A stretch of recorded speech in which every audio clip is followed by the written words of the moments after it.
How's it going, everybody? I got some good news and I got some bad news. The good news, I am the bad news.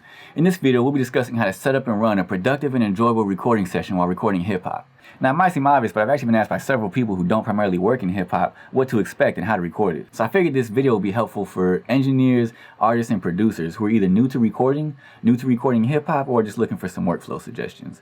Before we get too far into it, I want to clarify that this video is not about how to make beats, the actual writing process, or rapping. This video is specifically covering the recording process.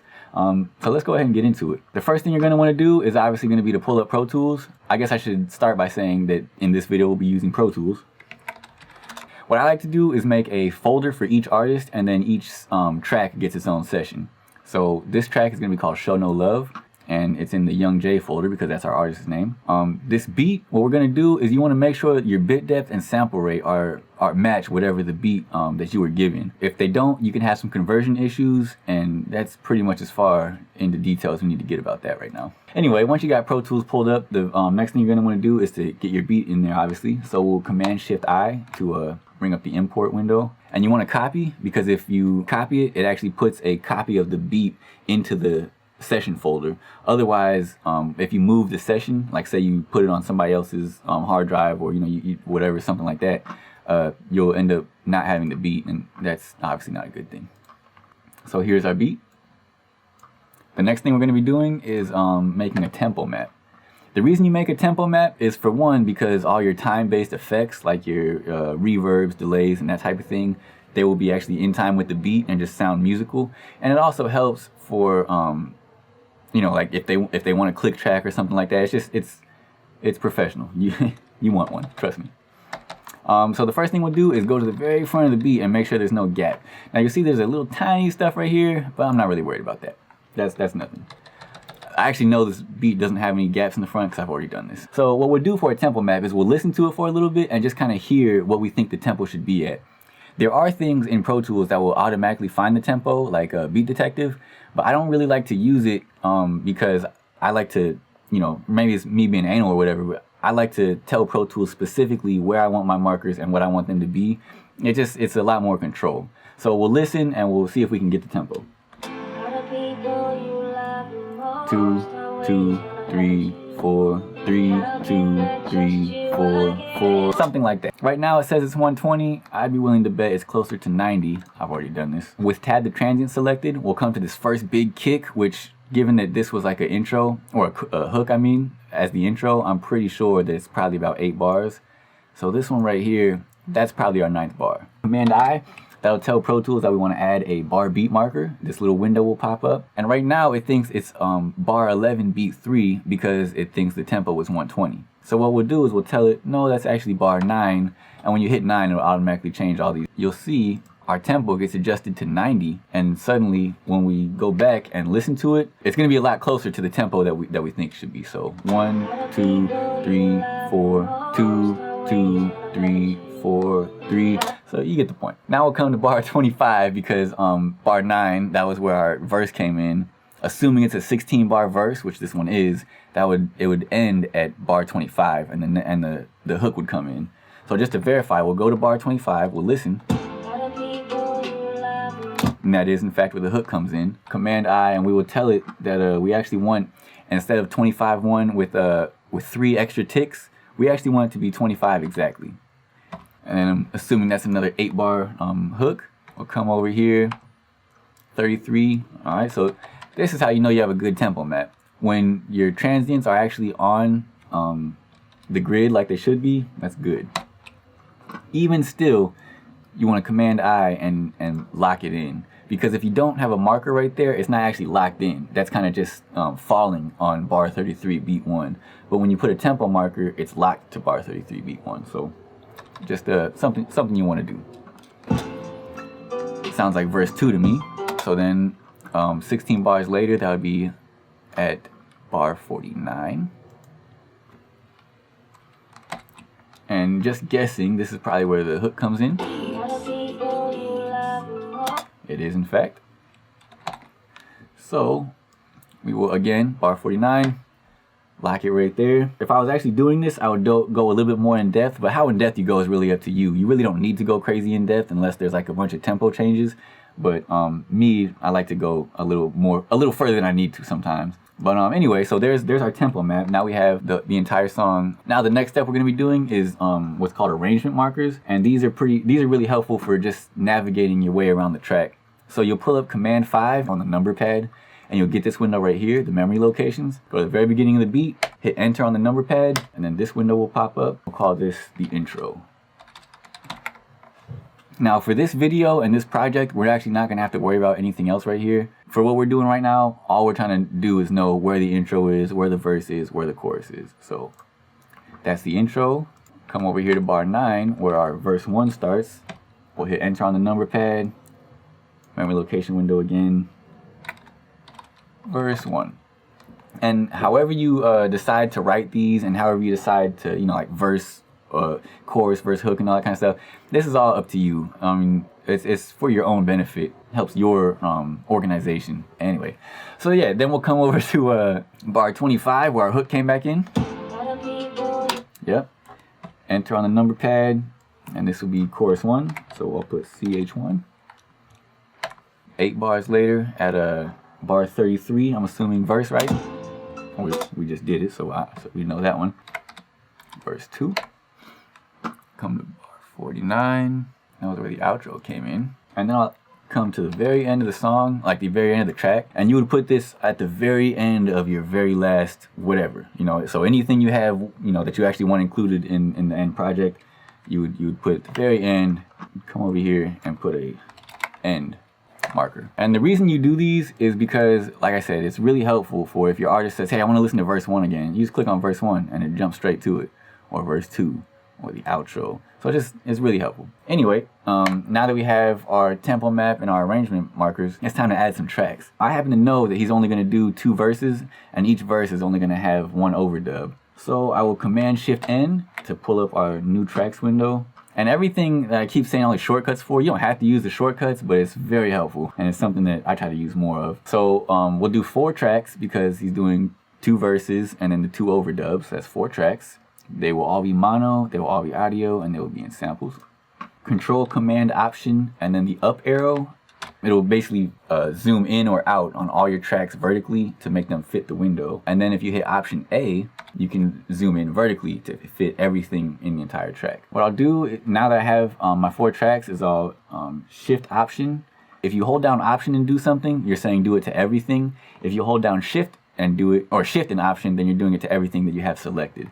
So I'll Shift Option, select my inputs right here, and make sure that they are all on input 1, or the L. And then I would go through and rename them, just again for organization. The earlier in the process you can be organized, the better. So I'll come through and I'll name this first one lead, or main, or whatever. Again, it's for your benefit, this organization and stuff like that. So whatever you want to call it that makes sense to you, do that.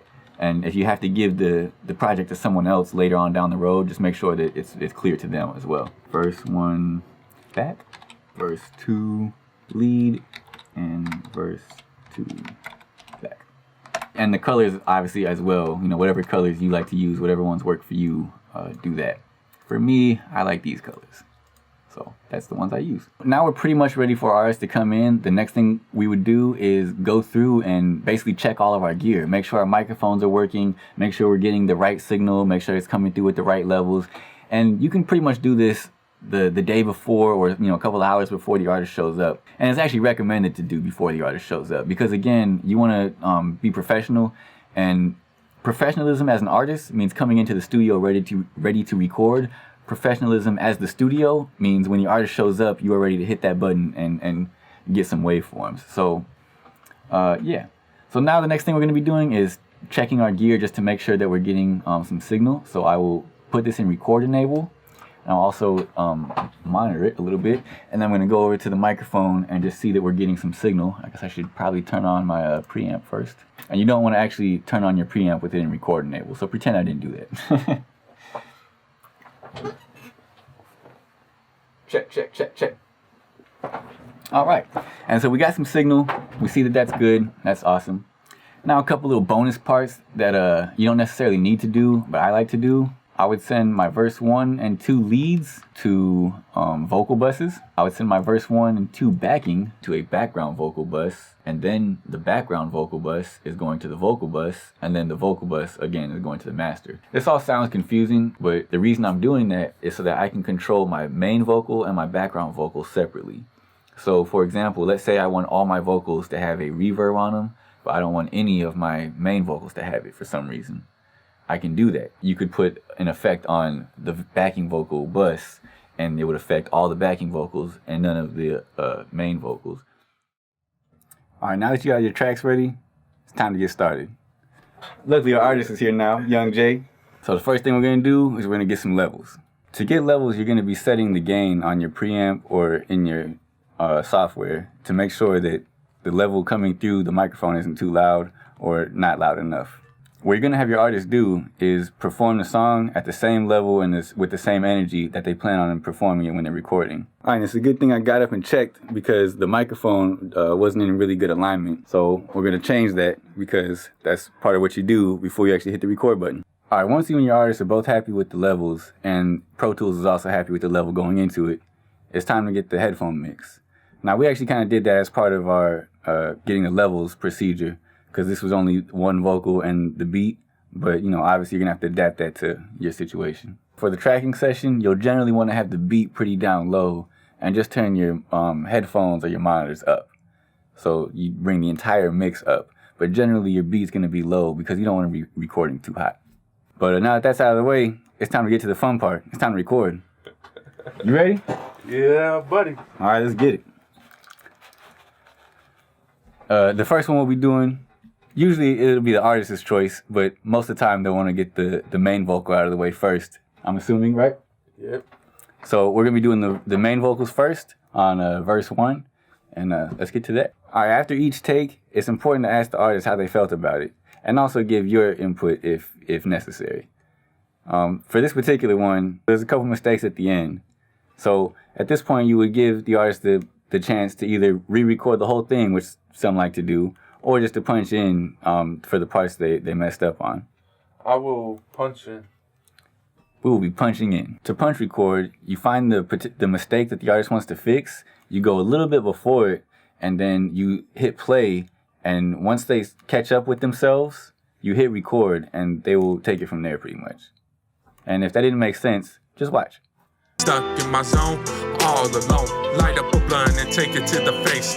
That's how I medicate. I'm going to win this race. Ay.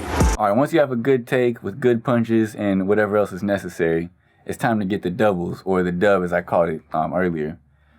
But one smart thing to do is when you have a good main take, get one more. At least one more. Usually 2 more for your main, but at least 1 more. So once they have it perfectly on the main, you get a second good one on the main, and then move on to your doubles. Hopefully that's agreeable. Yep. I like working with this guy. I'm easy. All right, in Pro Tools, the way to do this is to make a new playlist. So you'll come up, make a new one. So now you can choose between which one you want to use. All right, once you got your 3 good takes on your main vocals, it's time to do the overdubs. Overdubs are pretty much just a main vocal again. The idea behind it is you just kind of duck it behind the main vocal, and it's a little better than a delay or a reverb because it's a new performance.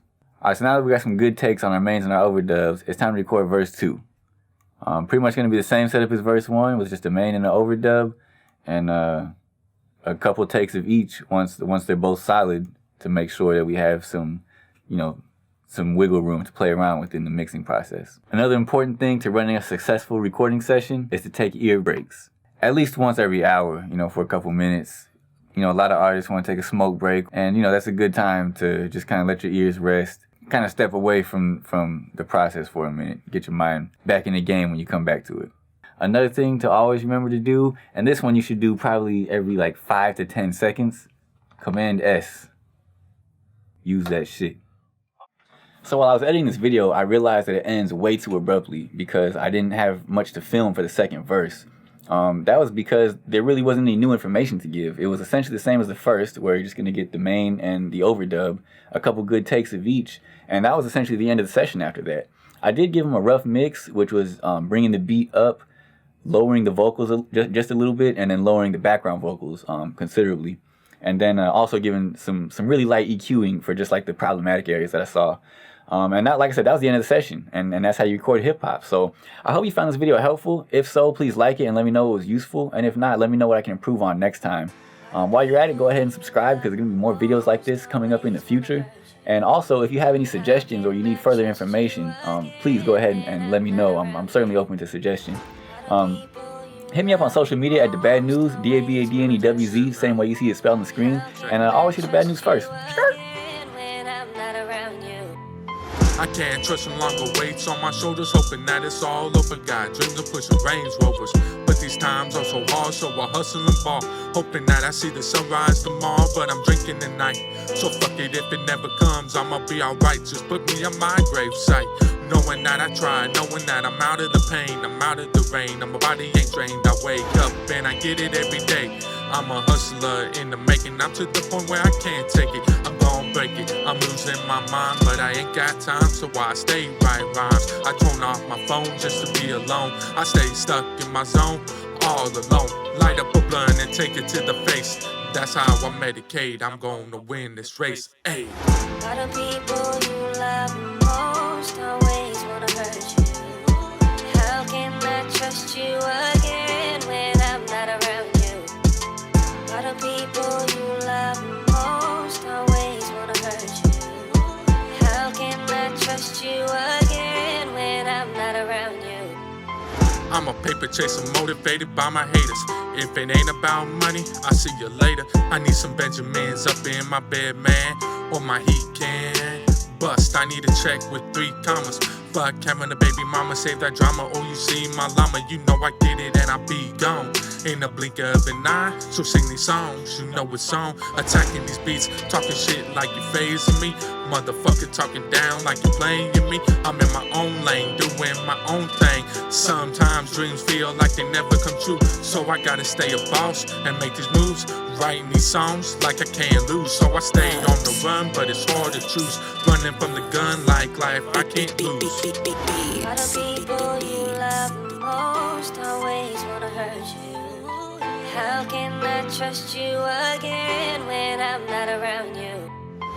All the people you love most always wanna hurt you. How can I trust you again when I'm not around you?